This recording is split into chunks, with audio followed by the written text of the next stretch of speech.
Hello friends, இன்னைக்கு நம்ம சேனலில் ஒரு சிம்பிளான சிக்கன் ஃப்ரை எப்படி செய்யலான்னு பார்க்கலாம். அதுக்கு ஒரு பேனில் தனியா, சோம்பு, சீரகம், மிளகு, பட்டை, கிராம்பு, காஷ்மீரி சில்லி, கருவேப்பிலை இதெல்லாம் ட்ரை ரோஸ்ட் பண்ணி ஆற விட்டு அரைச்சி எடுத்து வச்சுக்கோங்க.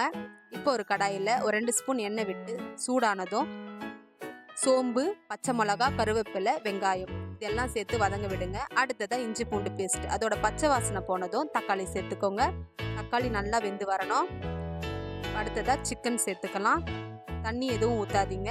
தேவையான அளவு உப்பு சேர்த்து ஒரு மூடி போட்டு வேக விடுங்க. சிக்கன் நல்லா வெந்துடுச்சு. இப்போ நம்ம காரத்துக்கு மிளகாய் தூளும் நம்ம அந்த ட்ரை ரோஸ்ட் பண்ணி வச்சதில் அது பொடி பண்ணி வச்சுருக்கோம் அதையும் சேர்த்து நல்லா ஒரு 2 நிமிஷம் ஒரு மூடி போட்டு வேக விடுங்க. நம்மளுடைய சிக்கன் ஃப்ரை சூப்பராக குயிக்காக ரெடி ஆகிடுச்சு. செம்ம டேஸ்ட்டாக காரசாரமாக இருக்குது. இது ரசம் சாதம், கிள்ளி போட்ட சாம்பார் இதுக்கெல்லாம் செம்ம டேஸ்ட்டாக இருக்கும். ட்ரை பண்ணி பாருங்கள். மறக்காமல் நம்ம சேனலை சப்ஸ்கிரைப் பண்ணிவிடுங்க.